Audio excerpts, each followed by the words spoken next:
It is Newstalk KGVO 101.5 FM and 1290 AM with the last best beer show. And we are back with your host, Ryan Newhouse. Cheers, Missoula. Thanks for joining me for another episode of the Last Best Beer Show on Newstalk KGVO. Super excited about this week's show. We've got a lot going on for you. Of course, Thanksgiving is near, so let's be thankful for everything, including some Montana beer. I am thankful that we have 62 Montana breweries to choose from any day, every day. But for today's show, we've got some great things going around in Missoula, and I will cover those. We've got some interviews with Kettle House owner Tim O'Leary and Burn Street Bistro owner Walker Hunter. So stay tuned for those. And of course, I've got big news in the craft beer national scene, and I'll let you know what that is. And when I say big, I do mean big. Very big. So let's get started with what's going on in Missoula. I know everybody's eager to get their Christmas shopping done. I will wait until probably December 23rd. What do you think? Sounds about right. I am the one who plans for Black Friday completely. 100%. Yeah, you get up at like 2 a.m. to buy one thing? Yeah, definitely. I get up at 2 a.m., pack my beers with me, and I head on out.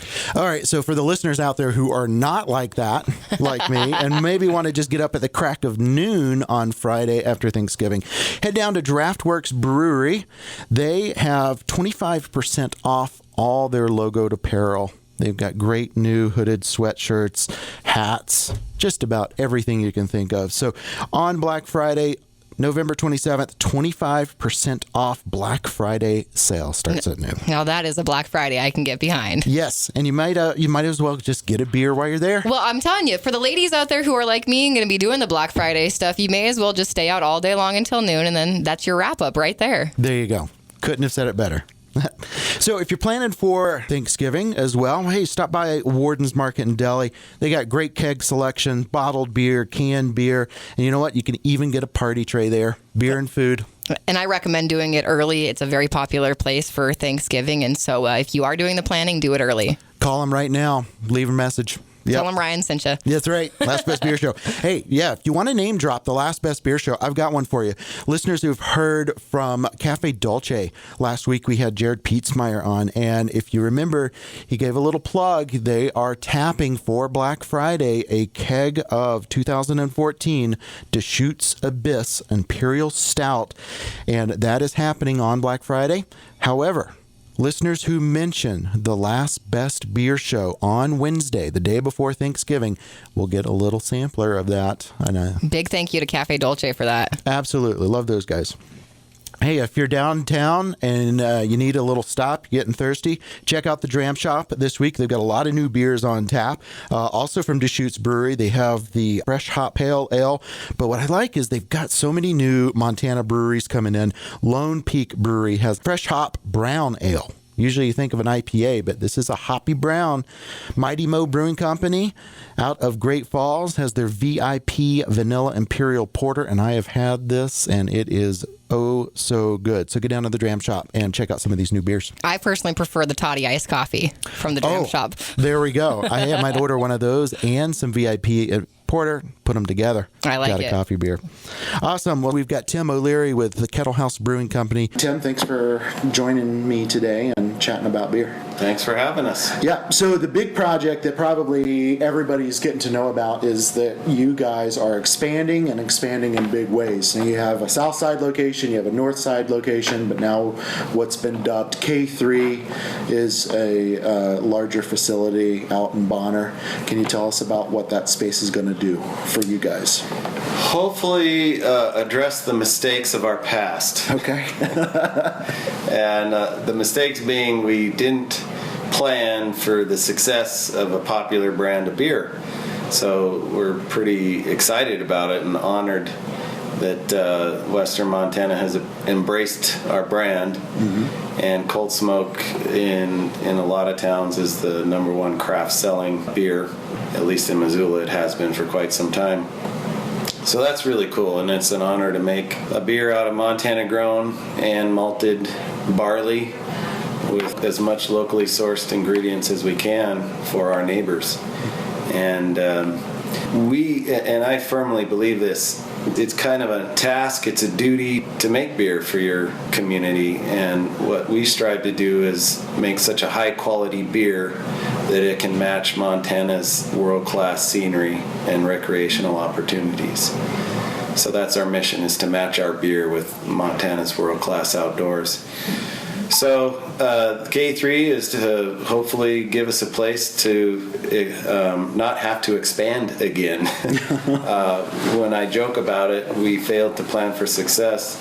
We didn't know that beer in cans would be so popular. In fact, we were told by experts that it would be a bomb. Mm-hmm. But personally and selfishly, I wanted to have our beer in my raft when I went floating and fishing. And even if I had to arm twist my friends and family, I knew that we could at least pay for the first load of cans and break even on the deal. So, but Missoulians and Montanans and the people that visit Montana are active, and they want to get out and enjoy their beer in other places. And nationally, beer is consumed, 85% of the beer is consumed in a package somewhere other than a bar or restaurant. So that's a national statistic. Yeah, you can read different ranges, and in different markets it changes.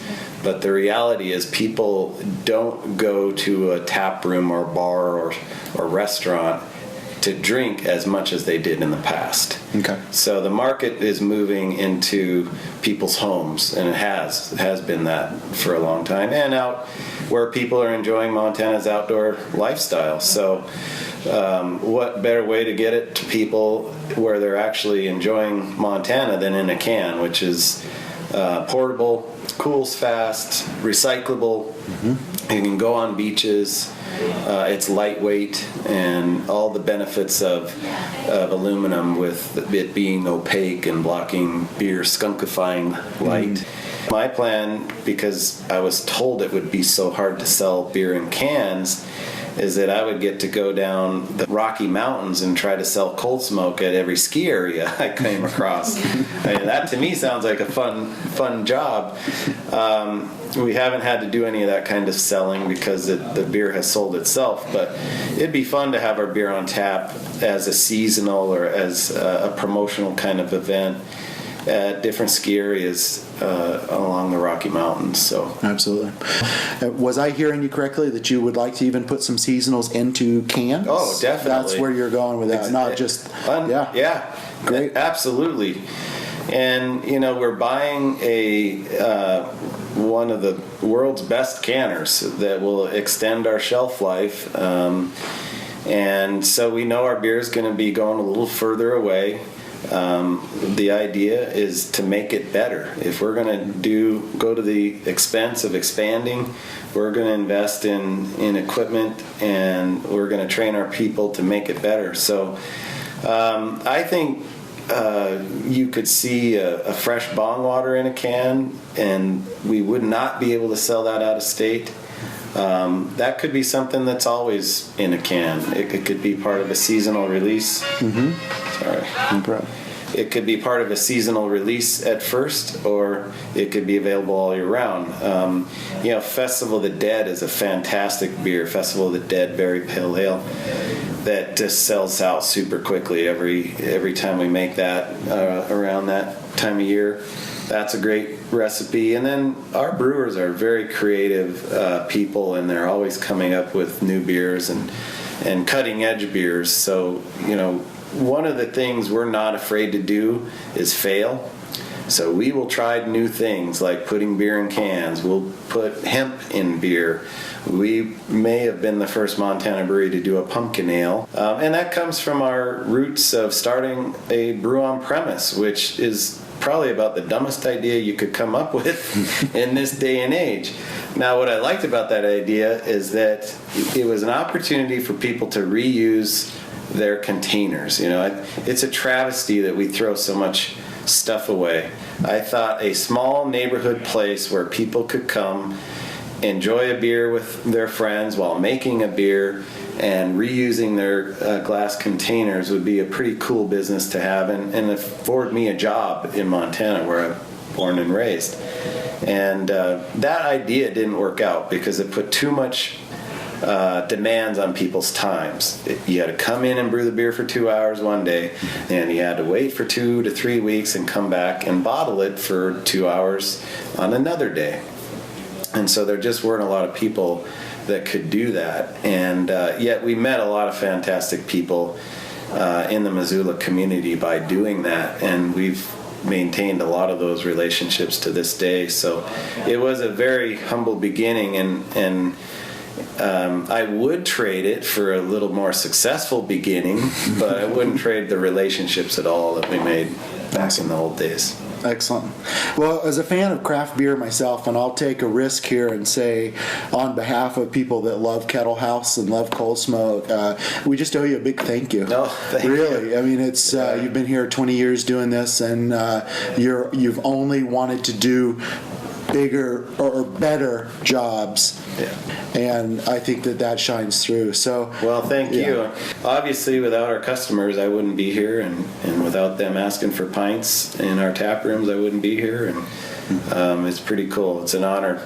Stay with us here on Newstalk KGVO 1290 AM and 101.5 FM for the last best beer show. This is Ryan Newhouse. Here's a word from our sponsors. It's Newstalk KGVO 1290 AM and 101.5 FM with the last best beer show. And we are back with your host, Ryan Newhouse. All right, welcome back, and here we go. We've got some big national news going on, and you know it's so big, it needs its own theme song. That's so you right. might be hearing that. Let me tell you, this week, Constellation Brands has purchased craft brewery Ballast Point out of San Diego, California. Oh, no! Oh, no, I know. And this is my thoughts exactly. You know what? Another one has bit the dust. That's right. Sad. Sad. Ballast Point is like the 31st biggest craft brewery in the United States. They are bigger than Big Sky. They make about 300,000 barrels of beer a year. That's 6 times as big as Big Sky Brewing Company. But here's the kicker. Now, we've seen Budweiser buy out some craft breweries. Miller Coors has some. Now, this is the first craft brewery that Constellation Brands, it's an international company. Constellation Brands is the group that brings you Corona, Modelo, Pacifico, all of those beers, but they also are in spirits and wine. So if you ever drink Svedka vodka, maybe a little Black Velvet Canadian whiskey. These are all owned by Constellation Brands. Now, the big talk is not only that Constellation has bought a craft brewery and that it happens to be Ballast Point, but the purchase price for this, $1 billion. That is with a B. So are you in favor of this or no? I tell you, if you can't tell, I've got some personal ties to this, and it makes me a little sad. So I was in San Diego last August, went and had tours of Ballast Point, talked to the brewers. Now, one of their big new beers this last year, has been Grapefruit Sculpin IPA. Yes. So good. Now, the guys that came up with this idea, I had fresh grapefruit slices, squeezed into Sculpin IPA at the bar. It was like this surreal moment. And hearing these guys talk about their company, they've got 500 employees. They started in San Diego 20 years ago as a homebrew supply store. Oh, wow. And in fact, one of their original location, they're still selling homebrew supplies. So it's this, to me, Ballast Point embodied what craft beer was and should be, and everybody's excited. Now, I'm not going to speak for their employees, obviously, or the business, or the owners, and they have a right to do what they want with their business. But, we're seeing so many of these craft breweries get bought up by the big boys now. And then we've got the merger between Budweiser and Miller Coors, and we've got now $1 billion purchase price. I don't know. I kind of want to, if anything, it's a compliment to the craft breweries, and here's why. Here's where I'm going to twist it into saying so. All right, $1 billion. Ballast Point is on pace to sell $115 million in retail sales this year. Now, from my limited business knowledge that I get from watching Shark Tank, right? I love What's it. your valuation? The valuation right now is 8.7 times their value. So they just got bought out for nearly 9 times the amount that they're worth currently. So that's a big investment. That's a risk. Now, Ballast Point has already grown, doubled in size between 2014 and 2015. But even at that pace, that's going to, if they continue to double, which is huge growth, huge.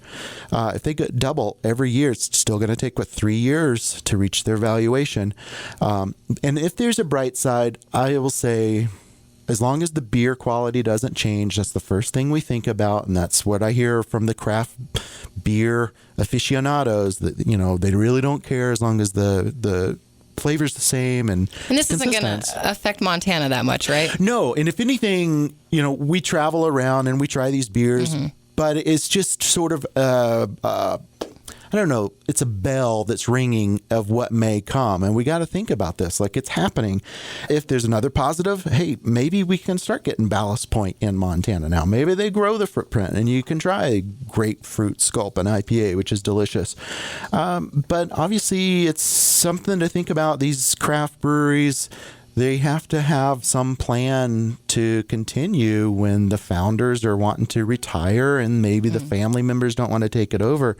But we're also seeing that this one in particular, this high purchase price, they're really laying a bet that craft beer is around to stay.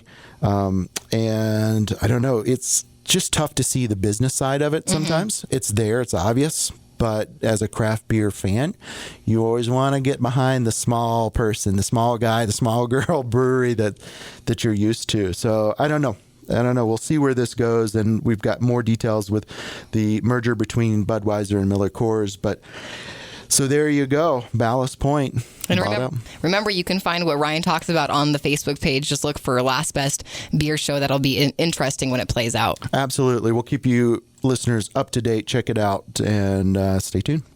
This week, like every week on the Last Best Beer Show, I love to devote a few minutes talking about my 2 favorite things, beer, of course, and food. And this week, I am excited to welcome into the studio Walker Hunter, chef owner of Burn Street Bistro. You'll find them at 1500 Burn Street. Walker, thanks for coming in today. Hey, Ryan, thanks for having me. Now, I tell you, you guys have done some amazing things with food. I have eaten there. I have had brunch there, lunch there, breakfast there, and dinners there. But you've also done some cool stuff with beer, and we'll get to that. But first, for anybody who may not be familiar with Burn Street, and I hope that there's not many of them out there, tell us what Burn Street Bistro is, when it started, and what you guys do there. So we started Burn Street, I believe it was about 3.5 years ago. It started out with just a very limited kitchen, panini press, soup cooker. We didn't have a hood. We really didn't have much to work with, but what we started focusing on was doing the kind of the oddball stuff that we didn't find a lot in this town, using offcuts, offal, just kind of generating a lot of buzz based on fun food, different interpretations of things. And we worked with our landlords, North Missoula Community Development Corporation, to kind of build out that kitchen over the course of the next year. A year after we first opened, we reopened with a proper kitchen and have really been focusing on our brunch, our catering, our bistro cart down to Draftworks ever since. Yeah, you guys have doing it all. Just to remind everybody, too, you can get breakfast and lunch there Monday through Friday. And if you're up for brunch, so that's Saturday and Sundays. And you're also doing dinners now under a particular menu. This month, it's Ethiopian food, and that's Friday and Saturday nights. Correct. All right. To add beer into the mix here, what is very cool, and you don't see at a lot of places, but for you guys, it is Burn Street Bistro is a BYOB restaurant. So I can bring in my favorite beer from around town and enjoy it with your dinner, right? Until the officials tell us otherwise. Awesome. Good deal. Yes. And if you need a last minute pickup, you're right. You're literally connected to the co-op up there, and they have a great beer selection. We are. I think that they have, if you're just talking inch for inch cooler space, I think they have one of the best beer selections in this town, especially, for those of us who are really into some of the new ciders and hoppier beers. And they really reach out to find stuff that you won't just find at your corner market. Oh, great suggestion. You can bring your own beer, grab one there at the co-op. But Walker, let's talk about some of the stuff that you guys have done in the, not too long ago, within the last year. You've had some beer dinners. You have partnered with us during Missoula Craft Beer Week. And what has been that experience when you start thinking as a chef, as someone who likes good craft beer and great food, maybe walk us through how you figure out a beer menu or a beer-centered menu, or what roles beer can play with food. Sure, Ryan. The first step is always the beer, so we drink a lot of it. Yeah, all right. And, I can get behind that. Get started. I've got a whole bunch of ideas then. you get started tasting it, and and talking and writing about what you taste here, what the traditions of some of these beers are, and then kind of generate the food stuff from there. Inevitably it finds anywhere between 3 and 7 of our chefs sitting around drinking beer and just throwing around a lot of brainstorming ideas. We think about the season. We think about what kind of ingredients we have available to us at that time, what kind of things we're excited about, and how it all kind of works together. I believe our first beer dinner was with Iron Horse Brewery, and then we did one with Kettle House, Draftworks, and most recently, I believe this was for the Craft Beer Week, we partnered with Summer Sun. Yes, you did. And did what we called a wild and sour beer dinner.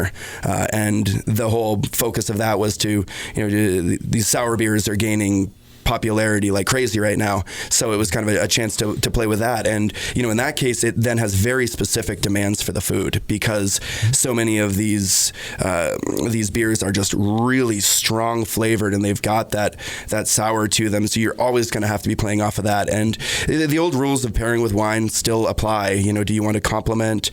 Do you want to contrast? What are you looking to do with this? And the goal is that each dish then complements that beer, and the beer works with the dish in some way that should also be, intellectual is kind of too big a word for it, but it should be actively engaging to the eater and drinker, that they're sitting there. And I think when they're at their best, it's one of those things where you take a bite of this and then you drink the other, and it all kind of coalesces and gets you excited. It just gets you that that's good stuff. Good food, good beer in the right combination, in the right setting. That's what it does. It's memorable. Considering everything from the body of the beer, whatever its ABV and IBUs are. You've got to start thinking about that right from the beginning. As far as your order of things, you don't want to lead out with a really big hoppy IPA for your first course. By the time you get to that second one, you're going to be kind of at a loss. Yeah. You've got to think about someone's whole experience when they're going through one of those dinners, which is one of the fun things, because it allows us a lot of creative control and also encourages us to kind of build on each course, rather than knowing that they might choose this, they might choose the other. And a lot of the new pairing rules that are applying to wine nowadays apply to beer as well. Eat what you want, drink what you want. Well, that's great, but sometimes you just got to let the experts have some fun, trust their judgment and whim, and go along for the ride. You don't get to stand up in the middle of Jurassic World and call BS on something that's happening there. Right? Exactly. It's just a different kind of experience. It's one we like to provide. Trust the professional drinkers. So let's think about the future now. What do you guys have on tap? Pardon the pun, but what can we find coming up here in the next little bit? Well, so we're actually going to take a step away from the beer dinners for a turn, and on the 11th we're going to be doing a wine dinner with Palm Bay Distributors. December 11th. December 11th. Okay. Yep, and that menu will be out on our Facebook and website by the end of the week, as soon as we figure it out. Awesome. Now on the 18th we'll be down at Draftworks for their Christmas Steamer, which is a really fun event. I'm tentatively going to be dressed as Santa Claus. We're getting, I believe, 300 pounds of mussels in from Taste of Alaska Seafood. So the best mussels you can get. We'll be steaming them in DraftWorks beer, a lot of butter, a lot of onions, bread. Come on down there. I don't remember the exact price point, but I know that it's worth your time to come down there. You get a beer, you get a bowl of mussels and some bread. It has snowed every year we've done it so far. Yep. The 18th has been just a nice, perfect landing spot for the snowflakes. So it's always been a highlight for me. It's one of our favorite events all year long. So I love it. I've done it, and I look forward to it. It's a hallmark tradition for me. It sounds great. So thank you so much again for coming in, and listeners, head down to the Burn Street Bistro at 1500 Burn Street. Check out the Bistro food truck around DraftWorks. Most often, you'll find out more about these events on our Facebook page. Walker, thank you so much. Thanks for having me, Ryan. Yep. Thanks for listening to this episode of the Last Best Beer Show. We will be back here same time, same place next week, but save the date. Remember, December 3rd is coming up, and this is our first Business and Brews. It is a networking event brought to you by the Last Best Beer Show. And on December 3rd, Thursday, at Imagination Brewing Company, 6 p.m., join us for Philanthropy and Service 101. If you're in the spirit of giving this season, come down, have a beer, listen to a talk from local nonprofit experts, and know how to effectively give time and money and really make a difference in the community. Until next week, cheers, Missoula.